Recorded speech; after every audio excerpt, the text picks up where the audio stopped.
जिला दुर्ग शिवनाथ नदी तट पर स्थित मुक्ति धाम में व्यवस्था काफी बिगड़ी हुई है। अपने परिवार के अंतिम संस्कार करने के लिए पहुंचने वाले परिजनों को काफी दिक्कतों का सामना करना पड़ रहा है। विधायक अरुण वोरा और महापौर धीरज बाकलीवाल के प्रति भाजपा महामंत्री दिनेश देवांगन और पार्षद भाजपा नरेंद्र बंजारे ने अपनी प्रतिक्रिया कुछ इस प्रकार से सामने जाहिर किया।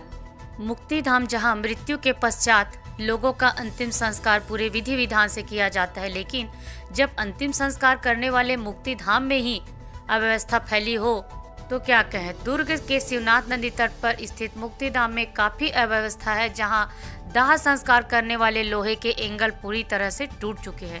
ऐसी स्थिति में अपने परिजनों अंतिम संस्कार करने पहुंचने वाले को जमीन पर ही अंतिम संस्कार की प्रक्रिया को पूरा करना पड़ रहा है। मुक्ति धाम में निर्मित इस अव्यवस्था के लिए लोगों ने दुर्ग महापौर और विधायक को दोषी ठहराया है। उनका कहना है कि विधायक और महापौर को जनता की परेशानियों से कोई सरोकार नहीं है। दोनों ही जनप्रतिनिधि सिर्फ अपने निजी काम को अंजाम देने में लगे हुए हैं। जनता की परेशानियों और विकास कार्यों को कांग्रेस और बीजेपी अपनी लड़ाई लड़ते रहे, लेकिन इस बीच जनता की समस्याओं का निराकरण भी उचित तरीके से होता रहे। खासकर मुक्ति धाम जैसे स्थानों का संधारण, जिससे अपने परिजनों को अंतिम विदाई देने पहुंचे लोगों को अव्यवस्था देखकर दुखी होना न पड़े। मुक्ति धाम में फैल रही अव्यवस्था को लेकर बीजेपी पार्षद नरेंद्र बंजारे और महामंत्री दिनेश देवांगन का कहना है कि यदि यही स्थिति रही तो आने वाले दिनों में जनता इसका हिसाब मांगेगी और ऐसे जनप्रतिनिधियों को उखाड़ फेंकेगी।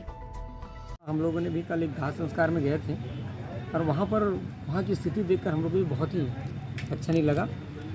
वहाँ पर शिवनाथ नदी का जो मुक्ति धाम है, वहाँ केवल दुर्ग नहीं बल्कि भिलाई और आसपास के क्षेत्र के भी लोग दाह संस्कार करने आते हैं, लेकिन वह दाह संस्कार करने का जो एंगल है 6 लोगों का करीब एक साथ हो जाता था, वो सारे टूटे पड़े हैं। कहीं भी शव रखने की जगह नहीं है और उसके कारण लोग नीचे में खुले में सड़क पर दाह संस्कार कर रहे हैं।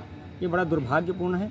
नगर निगम में जो कांग्रेस शासित परिषद है, विधायक अरुण वोरा जी और महापौर जी, इन्हें लगता है केवल नारियल फोड़ना आता है और जो मानवता से जुड़ा हुआ कार्य है उस पर उनका ध्यान नहीं है।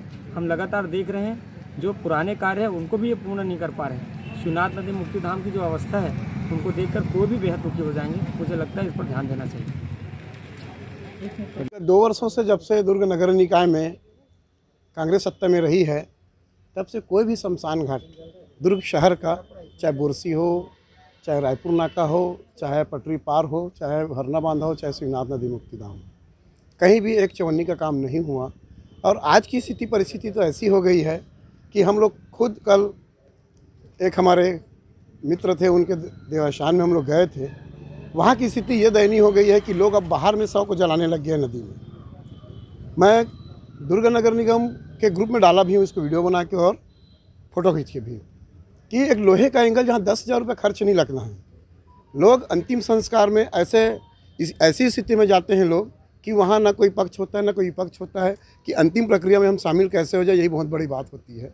जब वहाँ के लोगों की दुर्दशा देखोगे कि शव को जलाने के लिए जगह जो बनाया गया शेड है, चाहे उसके लोहे का एंगल टूटा पड़ा हुआ है, और ये महापौर सोए हुए बैठे हुए हैं, सिर्फ अपनी चौकीदारी मात्र विधायक महोदय के पद्मनाभपुर निवास में बैठे रहते हैं।